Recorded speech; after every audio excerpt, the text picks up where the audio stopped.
ओम शांति। आज हम सभी ने सवेरे बाबा के मधुर महावाक्य सुने। दो शब्दों में उसका सार रहा, हेल्दी कौन है और अनहेल्दी कौन है। आप सबका इस पर जरूर चिंतन चला होगा, क्योंकि बहुत गहरी बात बहुत सरल शब्दों में बाबा हम बच्चों को सुनाते हैं। कितना छोटा सा उदाहरण दिया कि आज पशु, गाय बैल कोई भी पशु हैं, भोजन करने के बाद वो उगाड़ते हैं, मुँह चलाते रहते हैं। अगर वो उगाड़ना बंद कर दें, उनका मुँह न चल रहा हो, तो कहते हैं ये बीमार है, अनहेल्दी है। हम सब बच्चों को बाबा क्या सिखाना चाहते हैं कि मेरे बच्चे इस आध्यात्मिक मार्ग में सदा स्वस्थ रहें, सदा हेल्दी रहें। उसके लिए केवल सुने नहीं, केवल भोजन करें नहीं, लेकिन उसको उगाड़ना सीखें, उसका मनन करें, चिंतन करें, वर्णन करें। वो अपने स्वरूप में आ जाएगा। तो हम सर्व शक्तियों से संपन्न बनने का पुरुषार्थ करते हैं। वो सर्व शक्तियाँ हमारे स्वरूप में आ जाएं, उसके लिए भोजन को हजम करने की बहुत ज़रूरत है। कहते हैं अगर बहुत अच्छा पौष्टिक भोजन किसी को मिल रहा हो, फिर भी वो कमज़ोर का कमज़ोर हो, तो कहते हैं इसकी पाचन शक्ति शायद ठीक नहीं, हजम नहीं होता इसको। खाता तो बहुत अच्छा है, अच्छी खुराक ले रहा है, लेकिन ये बीमार का बीमार है। आज बाबा हम बच्चों को इतनी अच्छी खुराक खिला रहे हैं, इतनी अच्छी मुरलियाँ चलती हैं, वरदान सुनते हैं, कितने गहरे गहरे राज सुनते हैं, लेकिन सुनते अगर वो स्वरूप में नहीं आते, वो शक्ति का रूप नहीं बनते, समय पर वो कार्य में नहीं स्मृति आती, माना उसको हमने मनन करके, चिंतन करके, उस पर विचार सागर मंथन करके उसकी गहराई का अनुभव नहीं किया है।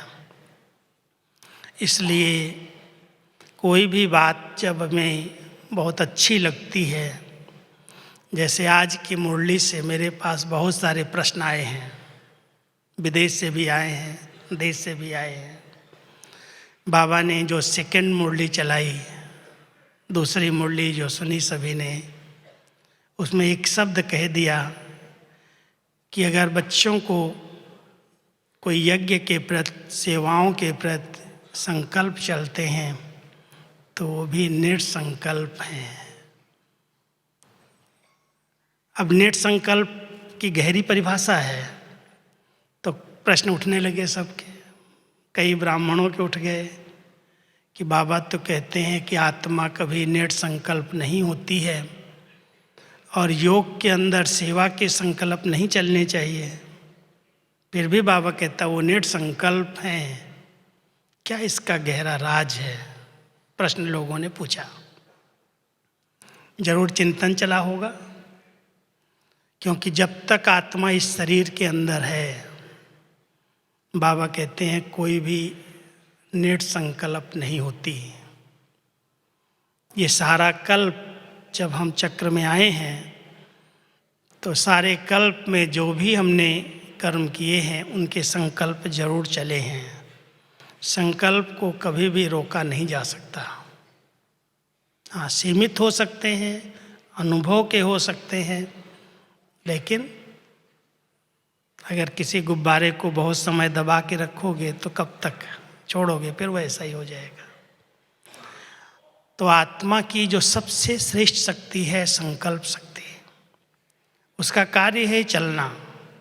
योग में भी हम बैठते हैं तो हम निर्संकल्प समाधि की ओर नहीं जाते, संकल्पों को हम शून्य नहीं बनाते हैं, लेकिन स्वयं के स्वरूप का चिंतन करते हैं, अपने स्वधर्म का चिंतन करते हैं, अपने स्वदेश का चिंतन करते हैं और स्वपिता की याद में खो जाते हैं।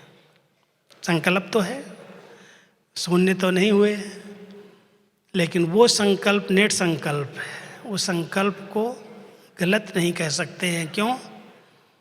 क्योंकि उन संकल्पों में कोई स्वार्थ या कोई विकार या विकृति नहीं है। जो आज बाबा के कहने का भाव था मुरली के अंदर कि बच्चे अगर यज्ञ के प्रति, सेवाओं के प्रति, अपने यानी आत्माओं के कल्याण के प्रति कोई भी संकल्प चलते हैं तो वो निसंकल्प ही कहे जाएंगे, वो विकल्प नहीं है। विकल्प उनको कहा जाता है जो विकारों के कारण, विकृतियों के कारण उत्पन्न होते हैं। ऐसी ऐसी बाबा की गहरी बातें सुनना और सुन करके उस पर विचार सागर मंथन करना। मंथन करके मक्खन निकलता है, लेकिन किसका मंथन किया जाता है? पानी का मंथन करने से क्या निकलेगा? कई लोग ऐसी ऐसी बातों का मंथन करते हैं जो व्यर्थ में उलझ जाते हैं। और बाबा अपने बच्चों को कहते हैं, अगर आपको कुछ शक्ति चाहिए, शक्तियों का अनुभव करना है, तो जो कुछ बाबा ने सुनाया है उस पर मंथन करो, उस पर विचार करो। और जितना सुनाया है उसके बाहर जा कर के नहीं सोचना है। मन को कार्य जरूर देना है, लेकिन बाउंड्री क्रॉस नहीं करना। क्योंकि बाबा ने अपने बच्चों को हर एक राज, ज्ञान की हर एक गुह्यता स्पष्ट बताई है, किसी न किसी मुरली में है। आप सभी बाबा की साकार और अव्यक्त मुरलियों की स्टडी करते होंगे।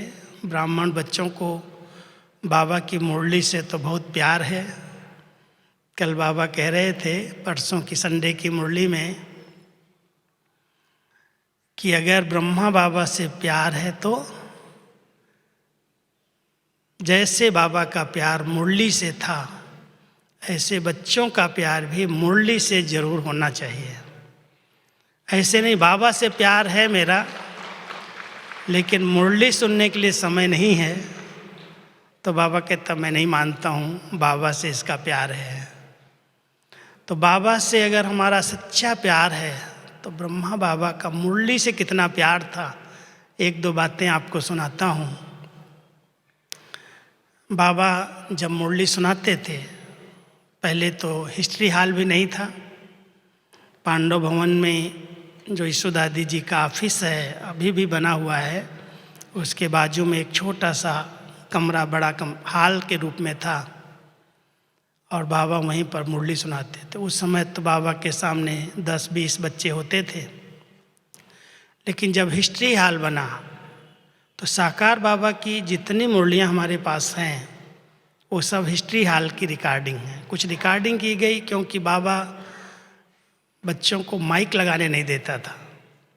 कहता था बच्चे, पढ़ाई कोई माइक पर थोड़ी होती है, क्योंकि बाबा के सामने तो 20-25 बच्चे होते थे। तो पहली बार टेप मशीन आई, और वो टेप मशीन बहुत बड़ी, इतना बड़ा डब्बा था, पहला टेप जो रिकॉर्ड स्पून चलता था। तो जब उसमें छिपा करके बाबा की मुरली को रिकॉर्ड कर लिया, और रिकॉर्ड करने के बाद बाबा को ही सुनाया पहले, तो बाबा को बहुत अच्छा लगा, बहुत पसंद आ गई बात।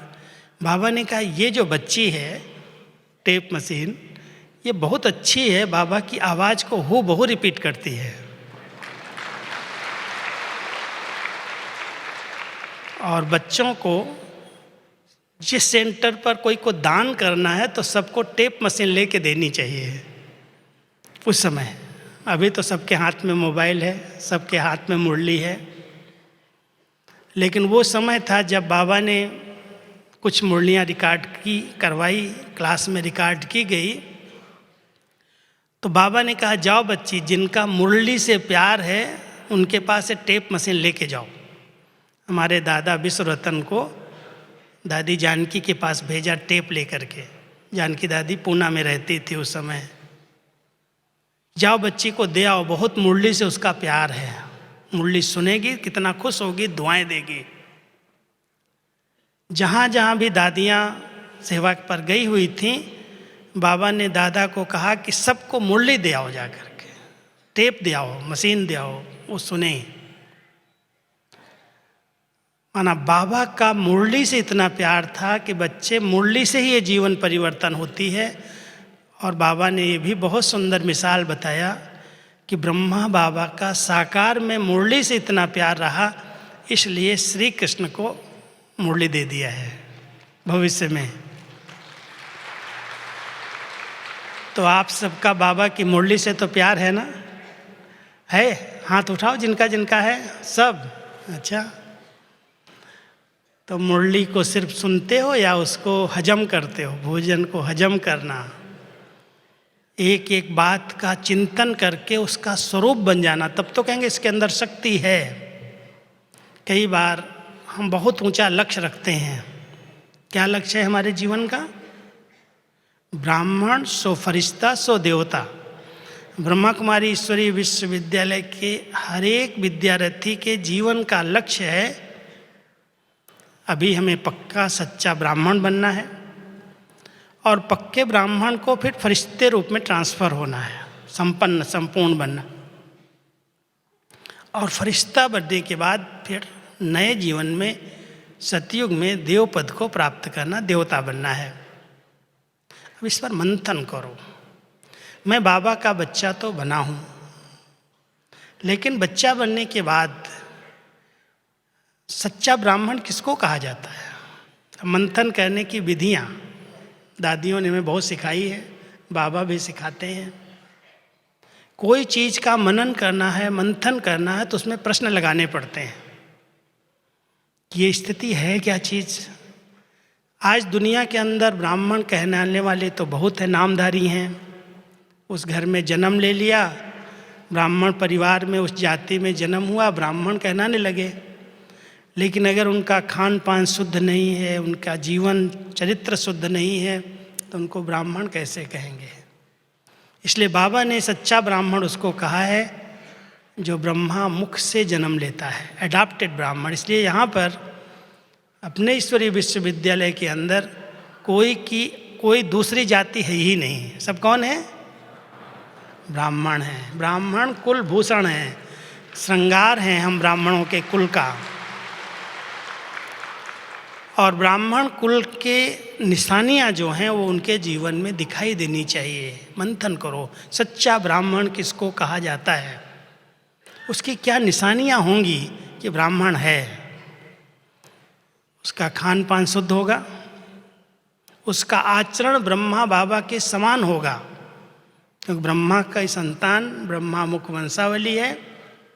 हम हमेशा 5 बातें बताते हैं। जो ब्रह्म मुहूर्त में उठता है, ब्रह्म घर में विचरण करता है, अमृत वेले उठ करके परम धाम घर के अनुभव करता है, जो ब्रह्मचर्य व्रत का पालन करता है, जो ब्रह्मा बाबा के आचरण पर चलता है, और जो ब्रह्मा भोजन खाता है, वो है ब्राह्मण। हैं ऐसे आप सभी? ब्रह्मा भोजन खाना माना शिव बाबा की याद में बनाया हुआ भोजन, बहुत शुद्ध सात्विक पवित्र के हाथों से बनाया हुआ भोजन खाने वाला। और ब्रह्मा बाबा ने जो सोचा, जो बोला, जो किया, आप कहेंगे हमने तो ब्रह्मा बाबा को देखा ही नहीं है, लेकिन ब्रह्मा बाबा ने जो कुछ साकार रूप में रह करके किया है, अव्यक्त होने के बाद ब्रह्मा बाबा ने अपने हर स्टेप के बारे में बताया है कि मैंने ऐसे किया, ऐसे किया, ऐसे किया। और आप सभी देखते हैं कि जनवरी महीने में लक्ष्य मैं एक रखता हूँ कि अपने ब्राह्मण परिवार को ब्रह्मा बाबा के कदम पर कैसे हमें कदम रखना है, उन्होंने कौन से कदम उठाए, उसके विषय में कुछ न कुछ होमवर्क भेजे थे। कल हम एक क्लास कर रहे थे छोटे ग्रुप में, उसमें मैंने कहा कि अभी 1 दिसंबर से 31 जनवरी तक 62 डेज हमको मिल रहे हैं। और इस 62 डेज में 2 मास में ब्रह्मा बाबा के 62 कदम निकालो। और चेक करो ब्रह्मा बाबा और मैं ब्राह्मण। जैसे तराजू के अंदर कोई एक चीज़ एक तरफ दूसरी चीज़ दूसरी तरफ होती है, जब वो कांटा समान हो जाता है तो कहते हैं समान बना, संपन्न बना, संपूर्ण बन गया। हम सभी भी ब्रह्मा बाबा के समान बनने के लिए, ब्रह्मा बाबा क्या है इस समय? अव्यक्त फरिश्ता है। और हम बच्चों का लक्ष्य है कि ब्राह्मण सो फरिश्ता बनना है। कैसे ब्रह्मा बाबा बने? ब्रह्मा बाबा के क्या कदम थे? कैसे उन्होंने इतने बड़े परिवार की जिम्मेवारियां संभालते हुए, इतना बड़ा कार्य करते हुए अपने आप को न्यारा प्यारा बना करके, एक बल एक भरोसा, एक बाबा दूसरा न कोई, अटूट निश्चय बुद्धि बन करके, अपने आप को संपूर्ण समर्पित करके, तन भी समर्पित किया, मन भी समर्पित किया, धन भी समर्पित किया, और सब कुछ समर्पित करके कहीं पर भी वर्णन नहीं किया कि मैंने किया। बहुत बड़ी बात है।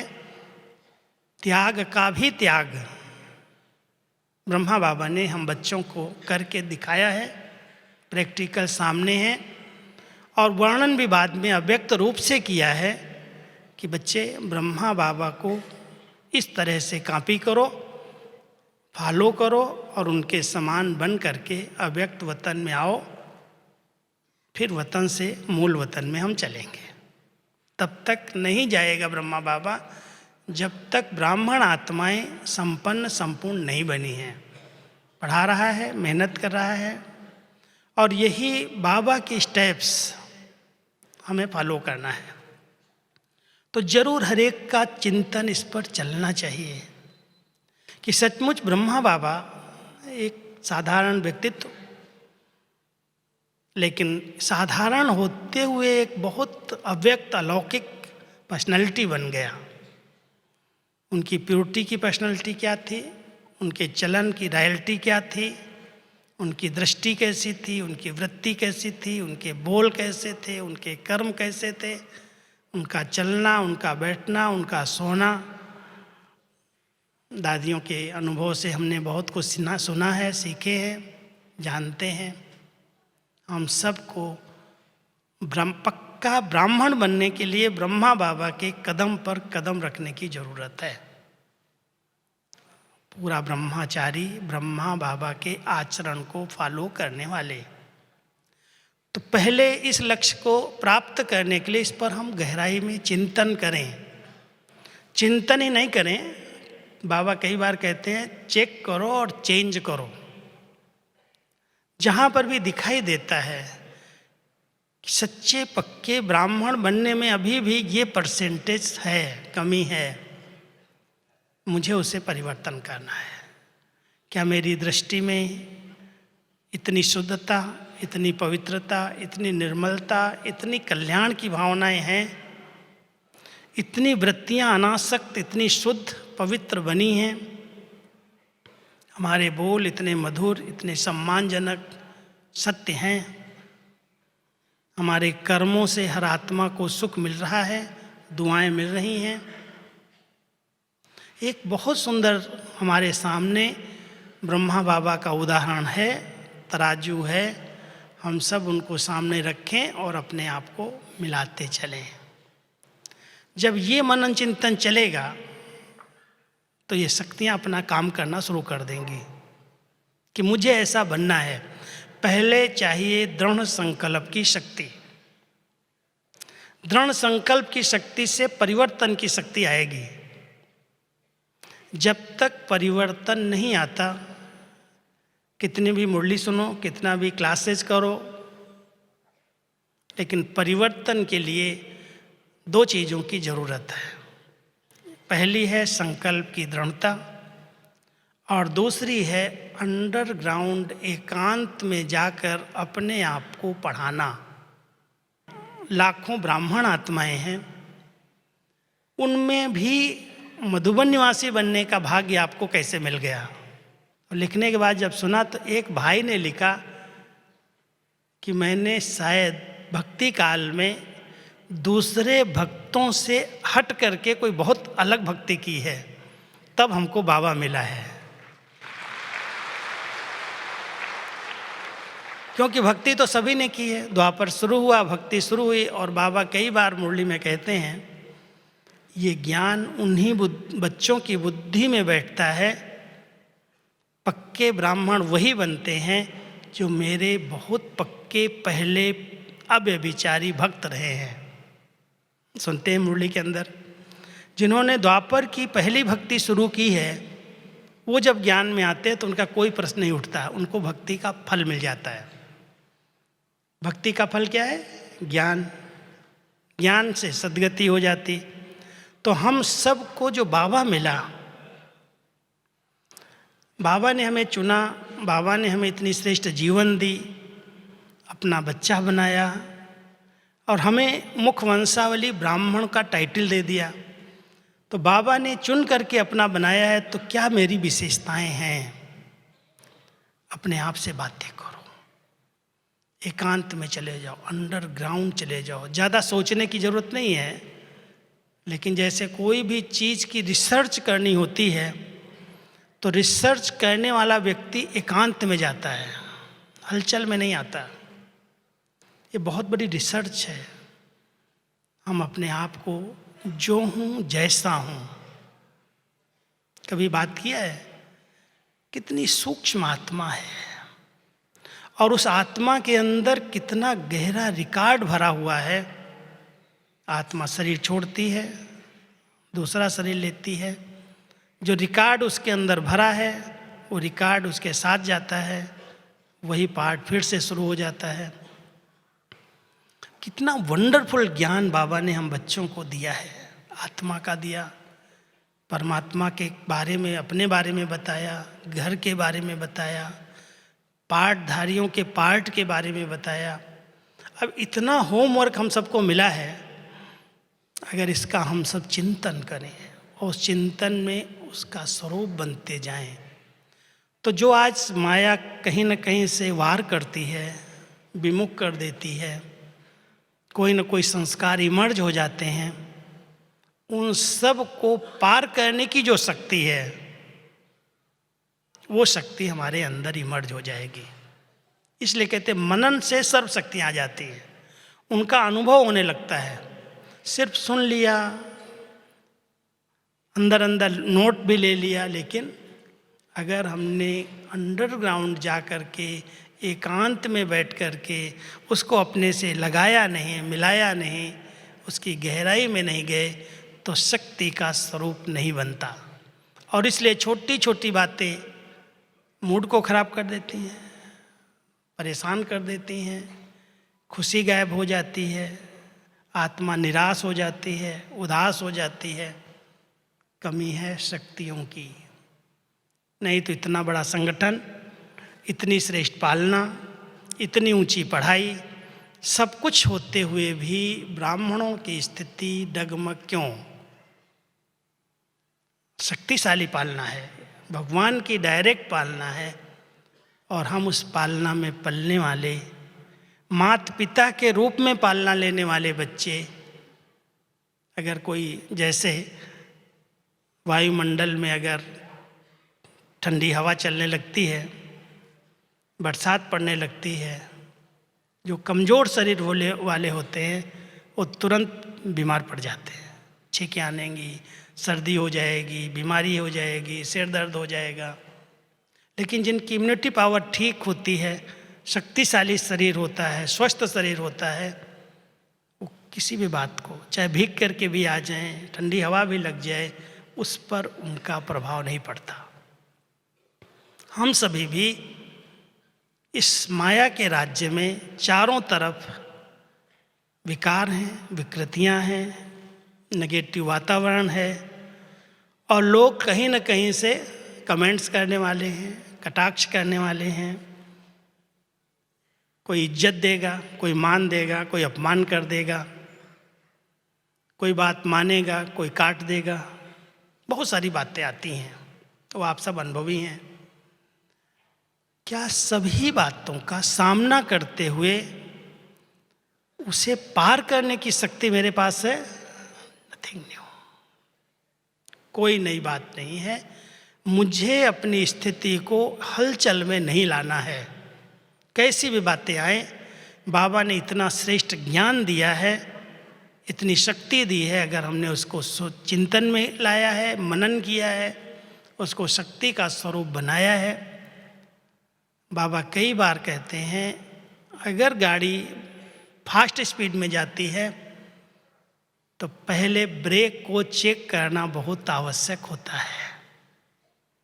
बिना ब्रेक की गाड़ी में कोई यात्रा नहीं की जाती।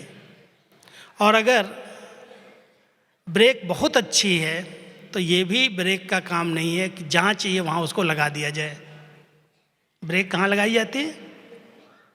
जहाँ ऐसी कोई घटना, दुर्घटना होने की संभावना होती है। कोई सामने से आ गया, कोई ब्रेकर आ गया, कोई बात आ गई, उसको उसी समय ब्रेक लगा के स्लो करके फिर अपने मोड़ करके मंजिल की ओर चले जाते, ब्रेक छोड़ देते। तो बाबा ने जो हम सब ब्राह्मण आत्माओं को ये ड्रामा की ब्रेक दी है, हर आत्मा का अपना पार्ट है। जो कुछ घटनाएं घट रही हैं, कुछ न कुछ उसके पीछे हिसाब किताब है। कोई भी बात आ रही है बिना अर्थ के नहीं आ रही है, कुछ उसके पीछे राज है, रहस्य है। अगर किसी ने इस बात को मनन किया है, चिंतन किया है, तो ड्रामा की ब्रेक को तुरंत लगा सकता है और अपनी स्थिति को कभी भी डगमग होने से बचा सकता है। नहीं तो क्या होगा, इसने ऐसे क्यों किया, इतना बड़ा ज्ञानी, ऐसा योगी ऐसी बातें करता है, ऐसे बोलता है, ऐसे चलता है। कई प्रकार के उलझन वाले प्रश्न मन में उत्पन्न हो जाते हैं। अगर ब्राह्मण जीवन में कोई के अंदर प्रश्नों की उलझन चल रही है, प्रसन्नचित स्थिति नहीं है, खुशनुमा स्थिति नहीं है, एक रस स्थिति नहीं है, माना उसने ज्ञान को शक्ति का स्वरूप नहीं दिया है। शक्ति का स्वरूप बनाने का साधन मनन, विचार सागर, मंथन। उसकी गहराई में अगर गए हैं तो कैसी भी बातें आती हैं, स्थिति सदा एक रस खुशनुमा चल अडोल रहती है। कोई न कोई प्रकार के पेपर, चाहे वो शारीरिक, चाहे मानसिक, चाहे पारिवारिक, चाहे सामाजिक, चाहे प्रकृति के द्वारा, चाहे सरकार के द्वारा, चाहे भटकती हुई आत्माओं के द्वारा, किसी न किसी रूप में कोई न कोई पेपर हर एक के सामने आ रहे हैं। और पेपर में वही पास हो सकता है जिसने अपने को शक्तिशाली बनाया है। आप सब समझते हो कि बाबा ने हम सबको इतना शक्तिशाली बनाया है कि कैसा भी पेपर आएगा, नथिंग न्यू। बाबा का साथ, बाबा का हाथ, श्रीमत के साथ और हाथ के आधार से उस बात को हम सहज रीति से पार कर लेंगे। कर सकते हो जाएगा कि हलचल आती है, चेहरा बदल जाता है, खुशी गायब हो जाती है, मूड खराब हो जाता है। कई कहते हैं हमने तो बाबा के लिए इतना सब किया, हमने बाबा के लिए इतना धन लगाया, इतना तन लगाया, इतनी सेवाएं की, इतना योग किया, फिर भी बाबा ने मुझे क्या मदद की, ये पेपर आ गया। बाबा को लेना देना शुरू कर देते हैं।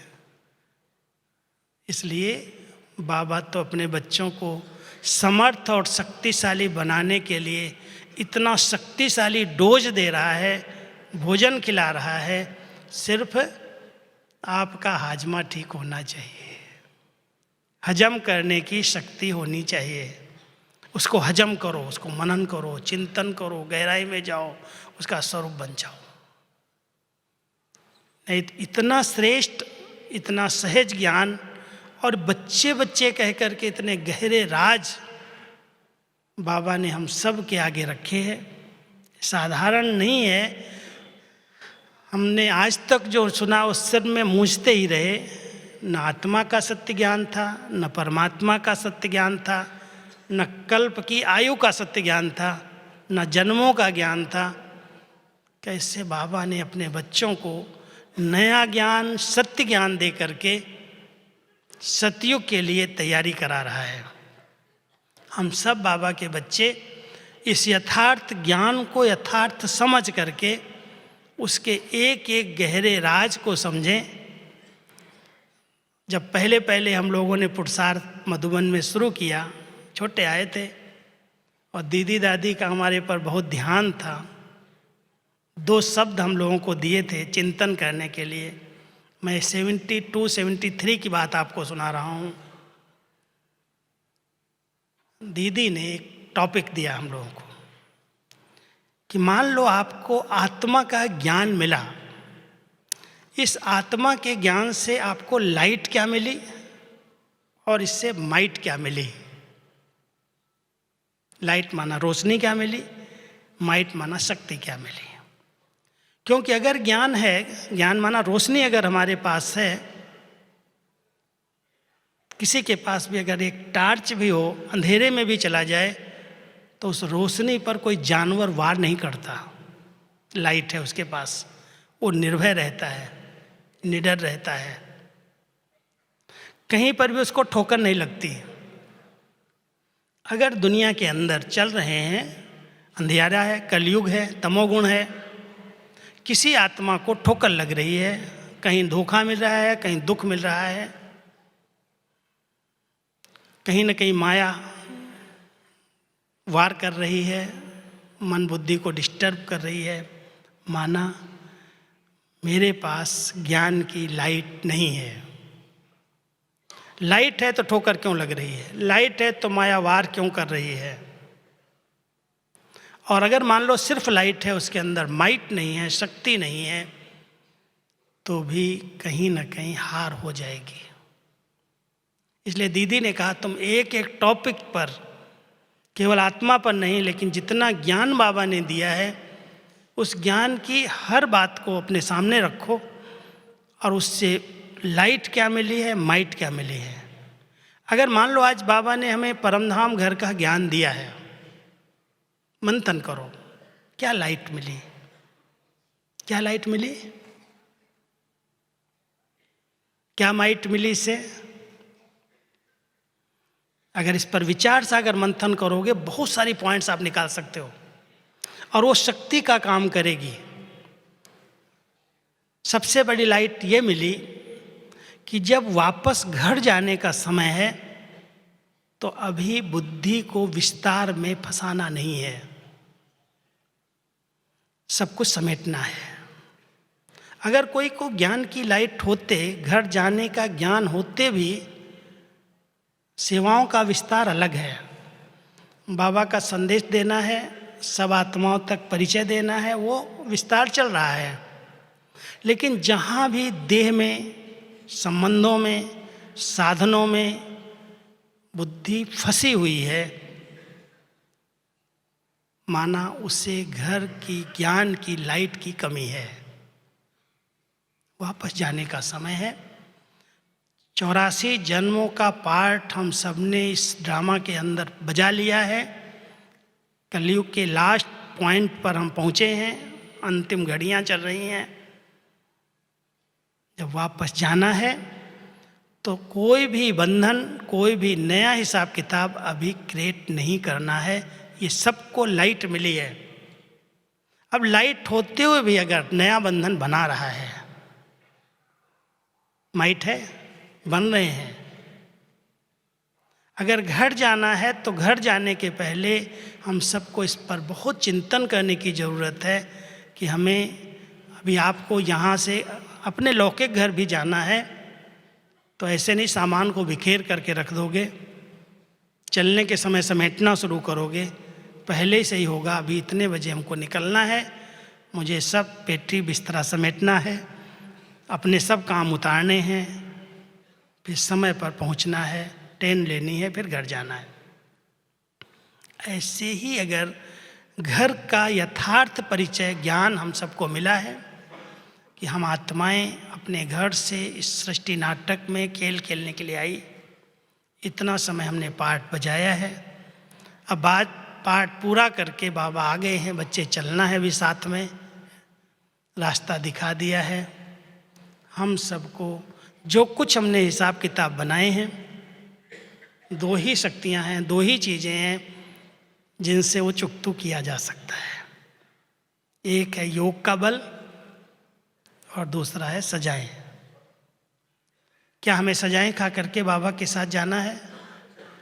कई बार बाबा कहते हैं, बच्चे तुम मेरे बच्चे, मेरे सामने धर्मराज की सजाएं खाओ, मुझे भी शर्म आएगी।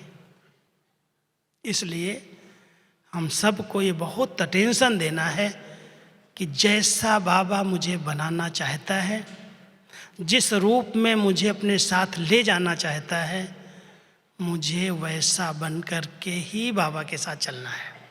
और उसके लिए जितने भी हमने पुराने हिसाब किताब बनाए हैं, देह के संबंधों के हिसाब किताब, संस्कारों के, अपनी योग अग्नि से उन्हें परिवर्तन करना है। इसके लिए मुझे कोई प्रोग्राम दिया जाए, मुझे योग कराया जाए, इसके लिए कुछ कहा जाए, इसकी आवश्यकता नहीं है।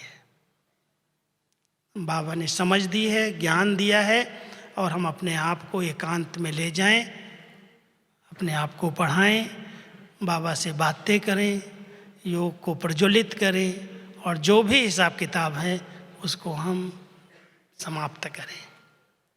अभी अपने हाथ में है, और नहीं तो फिर बाबा का दूसरा रास्ता तो यही कहते, मानो या न मानो, मैं तो ले ही जाऊंगा। तो हमको कैसे चलना है, किस रूप में चलना है, उसके लिए किस शक्ति की जरूरत है, वो शक्ति तभी इमर्ज होगी जब इस पर मनन करोगे। 3 बातें मेरे ध्यान पर रहती हैं। एक है स्वयं पर बहुत अटेंशन, स्वयं पर, मैं जो हूँ, जैसा हूँ, और मुझे जो बनना है, जिस रूप में बाबा मुझे बनाना चाहता है, स्वयं का जरूर चिंतन करना। एकांत में बैठ जाओ, कोई दूसरे ज्ञान का चिंतन करो या न करो, मनन चले या न चले, लेकिन कम से कम अपने स्वरूप का चिंतन करो। मैं कितनी स्वच्छ, पवित्र, अनादि और आदि स्वरूप में इतनी पावन आत्मा इस सृष्टि मंच पर आई है। कोई हिसाब किताब नहीं थे, कोई बंधन नहीं थे, घर से सीधे आए, परमधाम से देवता बने, सतयुग में आए, प्रकृति सतो प्रधान थी, आत्मा ने अपना श्रेष्ठ पाठ बजाया, कर्म कर्म होते गए, संगम युग के पुरुषार्थ की प्रारब्ध प्राप्त की, देही अभिमानी स्थिति थी, कहीं पर भी कोई भी कर्म बंधन हिसाब किताब नहीं बना। धीरे धीरे द्वापर शुरू हुआ, आत्मा अपने आत्मिक स्वरूप को, अपने स्व स्वरूप को भूली, बॉडी कॉन्शियस में आ गई, विकार शुरू हुए, विकर्म होने लगे, धीरे धीरे पतन हुआ, द्वापर से कलयुग में आए, कलयुग के अंतिम समय में अब दूसरा चिंतन करो, ये संगम का कल्याणकारी युग आया, जब भगवान डायरेक्ट आ गया। स्वयं का चिंतन और समय का चिंतन बहुत जरूरी है। कई आत्माओं को समय की पहचान नहीं रहती, समय की कदर नहीं कर पाते, जहाँ बैठे हैं इधर की बातें, उधर की बातें, बैठ चिंतन, पढ़ चिंतन, तेरा मेरा, कितना समय अपना गंवा रहे हैं। ये अमूल्य घड़ियाँ जिसके लिए बाबा अपने बच्चों को कहते हैं, ये एक एक मिनट, एक एक सेकंड कई जन्मों की कमाई का आधार है। इसलिए संगम की घड़ियों को ऐसे ही व्यर्थ की बातों में, तेरे मेरे की बातों में, व्यर्थ दर्शन पर चिंतन में क्यों गंवा रहे हो? इसको बचाओ। स्वयं के साथ समय की बहुत बड़ी कदर बाबा ने हमें सिखाई है, और हर ब्राह्मण आत्मा को इस समय संगम की घड़ियों पर ध्यान देने की आवश्यकता है। समय बीत जाएगा, फिर तो बाबा कहता पश्चाताप के सिवाय कुछ नहीं है। और तीसरी एक बात ध्यान पर है, स्वयं, समय और संयम। जो बाबा ने हमें परहेज बताई, संयम माना परहेज, नियम दृढ़ता के साथ जब पालन किए जाते हैं तो कहते हैं इसका संयम से जीवन चलता है। अगर संयम पूर्वक हम नियमों को पालन कर रहे हैं, उसमें अलबेलापन नहीं है, उसमें किसी के साथ भेंट नहीं कर रहे हैं, ये ऐसे करते हैं वो ऐसे करते हैं, कोई कैसे भी करते हैं। बाबा ने मुझ आत्मा के लिए कौन कौन से नियम बनाए हैं और उन नियमों को मैं आत्मा संयम पूर्वक कितना धारण करके चल रही हूँ, कितना पालन कर रही हूँ। अगर कोई आत्मा इन तीनों बातों पर ध्यान दे, सर्व शक्तियाँ उसके अंदर अपने आप इमर्ज रहेंगी और किसी भी प्रकार का शत्रु, कोई भी प्रकार की कमी कमजोरी संस्कार आएगा, इन्हीं शस्त्रों से हम उसको पार कर सकते हैं। लेकिन कई बार ऐसे होते हैं, दुश्मन सामने है, शस्त्र साथ है, लेकिन प्रयोग करने की विधि नहीं आती। शस्त्र हैं, जानते हैं, लेकिन कैसे यूज करना है कभी प्रयोग किया ही नहीं है।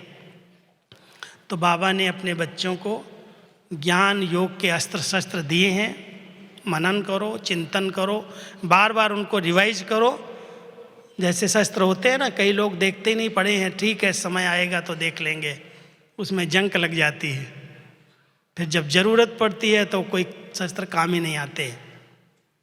ऐसे ही बाबा ने हमें बहुत अच्छे अच्छे ज्ञान और योग के शस्त्र दिए हैं, उनको निकालो, रोज़ देखो कितने अच्छे शस्त्र हैं। कैसे बाबा ने आत्मा का, परमात्मा का, ड्रामा का, हर आत्मा के पार्ट का, पुनर्जन्म का ज्ञान दिया, और उस ज्ञान का अगर हमने गहरा राज समझ लिया है तो स्थिति कितनी निश्चिंत है, निर्भय है।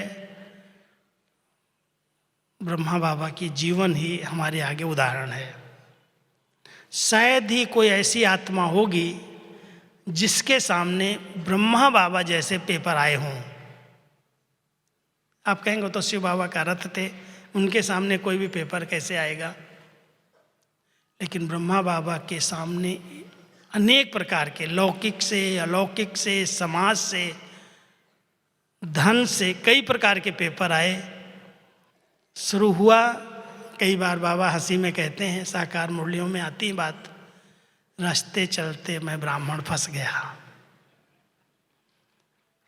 इतनी वैल्यू, इतनी कदर लोग करते थे बाबा की, एक एक बात के लिए बाबा से राय लेते थे, सम्मान से देखते थे।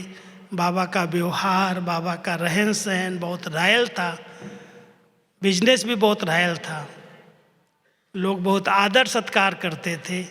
लेकिन जब शिव बाबा आए और ज्ञान देना शुरू किया, गालियों की बौछार होने लगी। ये कहाँ से जादू सीख के आ गए, क्या करके आ गए, कलकत्ता में यही शायद सीखा होगा। ब्रह्मा बाबा ही सामने रहे, शिव बाबा तो गुप्त थे, कराने वाला वो है, और फंस गए बीच में बाबा। फिर भी कहते थे चलो ठीक है बाबा, आपको तो लोग कण कण में कहते हैं, मुझे गालियां देते तो क्या है, मैं भी गाली खा लूँगा। लेकिन जितना लोगों ने गाली दी और बाबा ने उसको सहन किया, उसको निर्दोष कहा, बच्चों का दोष नहीं है, ये जानते नहीं हैं। उसी आधार से बाबा का एक महावाक्य रहा, जो बच्चे आज गालियां दे रहे हैं, जितनी गालियां दे रहे हैं उतने ही गिन गिन करके फूल चढ़ाएंगे। आज हम सभी अनुभव कर रहे हैं, स्थापना के समय क्या विरोध हुआ, कितना लोग हंगामा करते थे, कितनी गालियां देते थे, और आज वही कहते हैं कि आप ही धर्म के, सनातन धर्म के रक्षक आप ही हैं। तो हम सब बाबा की सहन शक्ति, बाबा के सामना करने की शक्ति, बाबा के समाने की शक्ति, हर बच्चे को निर्दोष भावना से देखने की शक्ति, निंदा के लिए निंदक को मित्र बनाने की शक्ति वो ब्रह्मा बाबा में थी। और उसके आधार से ब्रह्मा बाबा ने, हम कहते हैं देखो बाबा ने साकार में कहा, बच्चे तुम मेरा फोटो नहीं रखो, और आज हर घर में ब्राह्मण के ब्रह्मा बाबा का फोटो है। तो जिसने इतना त्याग किया, इतना बलिदान किया, हम सब बाबा को फॉलो करते हैं। कुछ भी आएगा, कैसी भी बातें आए, कोई भी पेपर आए, अगर किसी ने ज्ञान को यथार्थ समझा है, उसके लाइट और उसके माइट स्वरूप को पहचाना है, चिंतन किया है, तो हर बात को बहुत सहज रीति से, बिना उलझे हुए, बिना डिस्टर्ब किए हुए ऐसे पार कर लेता है जैसे बाबा एक शब्द देते हैं, मक्खन से बाल निकल जाता है। कितनी भी बड़ी बातें आए, ध्यान देना, महारथी और प्यादा 2 शब्द बाबा के प्रयोग आते हैं।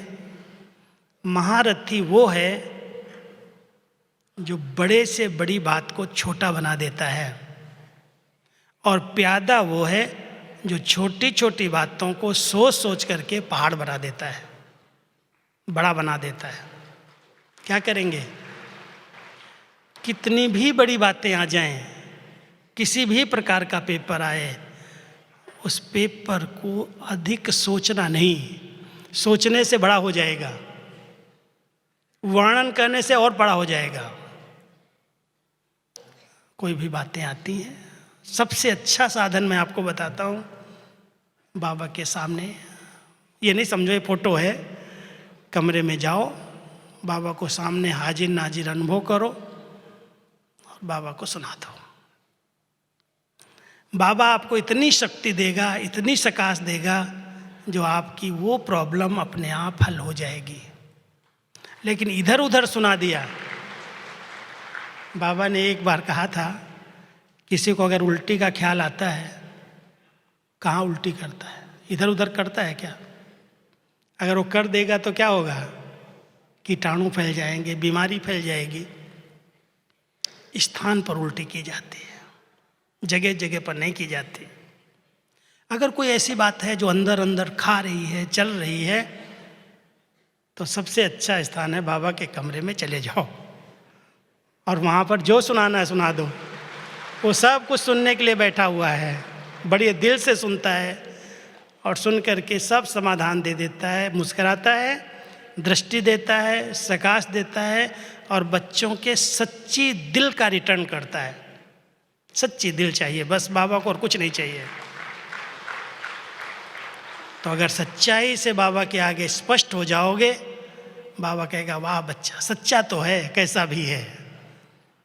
तो सच्चे दिल पर साहेब राजी, इसलिए सच्चे दिल से बाबा कहना और बाबा को अपनी सब बातें सुना करके एकदम लाइट हो जाओ, हल्के हो जाओ।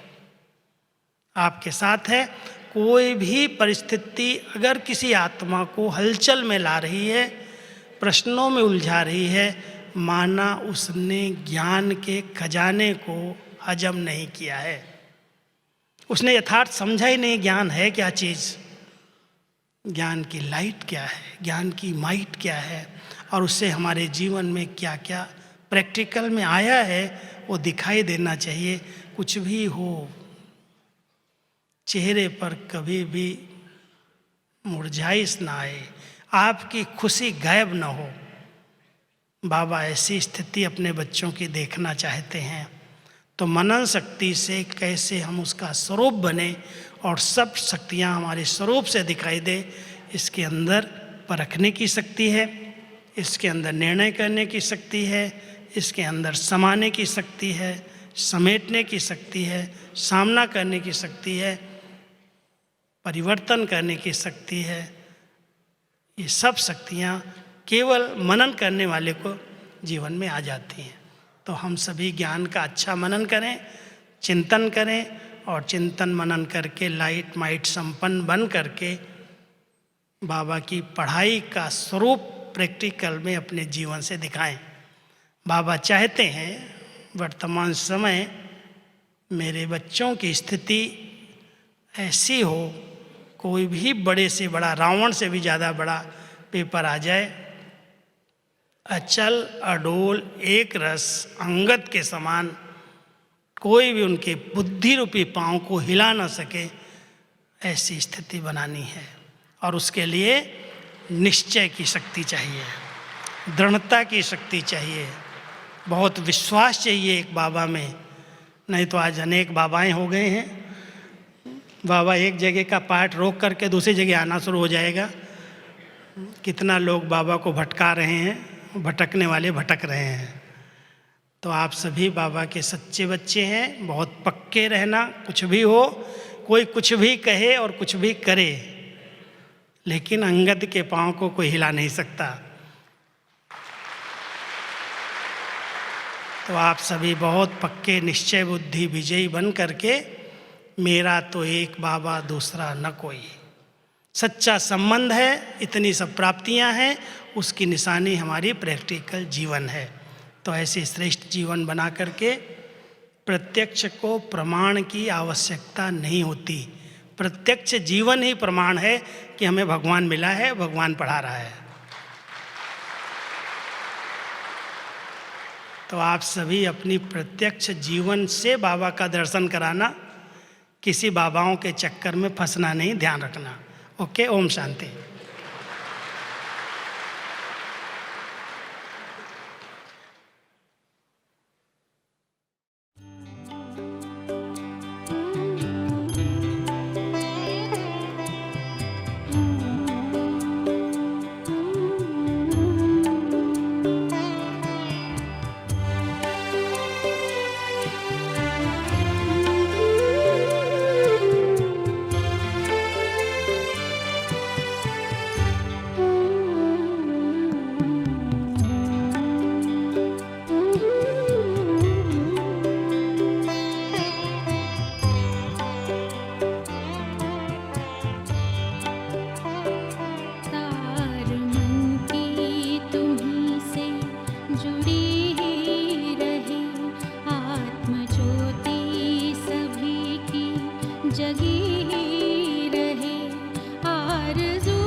जगी